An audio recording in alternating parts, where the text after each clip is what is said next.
ሰላም ሰላም ውድና የተወደዳችሁ የዩቲዩብ ቻናል ተከታታዮች ቤተሰቦች እንደምን አላችሁ? ሁላችሁም ደህና ናችሁ? በያላችሁበት ሰላማችሁ ብዝት ይበልልኝ። እኔ በጣም ደህና ነኝ፣ እግዚአብሔር ይመስገን። ሁሉ ሰላም ነው። እንግዲህ እኛ ጋር በጣም ደስ ይላል። ዝናቡ እየዘነበ ነው። ድባቡ በጣም ደስ ይላል። ሙቀት ነበርና አሁን አየሩ ቀዝቅዟል። በጣም ሁሉ ሰላም ነው። አቤት ቪዲዮ እየቀረጽኩ አለ አለ ወደዚህ ነው የምፈልገው ሰው እዚህ ነው። እንዴት ነው? ምን እያደረግሽ ነው? ነገር እየሰራሽ ነው? ምን ካባረርከኝ በኋላ ለምን ፈልገው ደግሞ ሰላም ትይኝ? ካባረርከኝ በኋላ ለምን መጣ?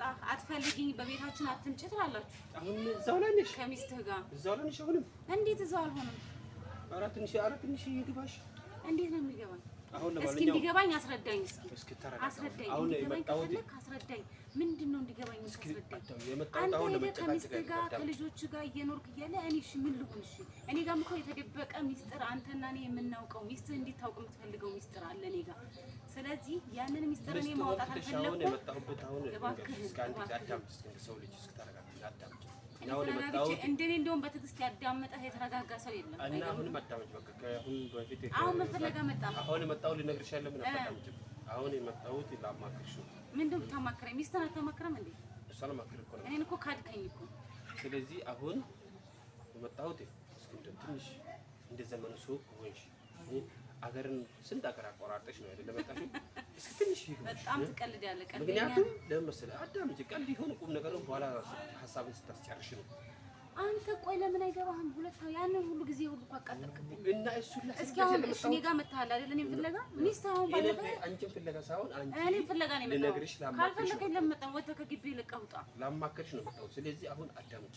እኔ የመጣሁት ጊዜሽን ለመመለስ ወይም ከአንቺ የሆነ ነገር ጥቅም ለማግኘት ወይም ጥቅም ወስጄ ሳይሆን እንደ ዘመኑ ሰው ይግባሽ። ትንሽ ተረጋግተሽ አዳምጪ።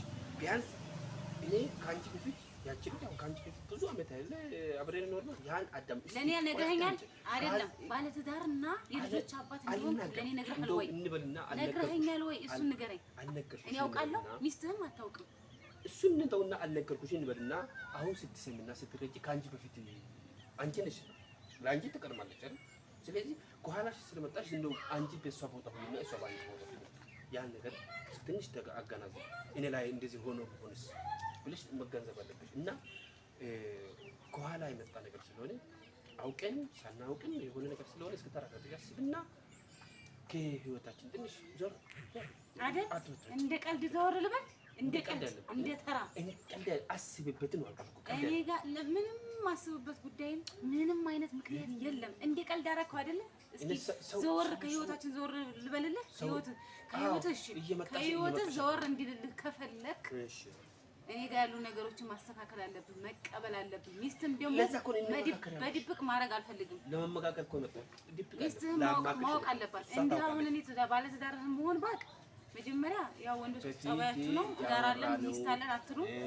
ያደረግነውን ነገር ካለ እሷ በሌለችበት ስለሆነ አሁን ስላለች አማክሪያት ነው ሄጄ እሷን አላገኘሁም። ለምንድን ነው እየመጣች ማወቅ አለባት እንጂ የማን ልጅ በልቶ የማን ልጅ ጾም ያድራል? ለምን እየመጣች ትበጠብጣለች? ሄጄ ጠይቃታለሁ ብያለሁ።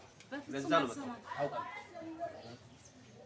ለምንድን ነው። ስለዚህ አሁንም አንቺ ተረጋግተሽ አስብና ወደ ራስሽ ትመለሽ። ሰከን ብለሽ አስቢና እንደው እስኪ ይሄ ነገር እኔ ላይ ቢሆንስ ብለሽ አስቢ።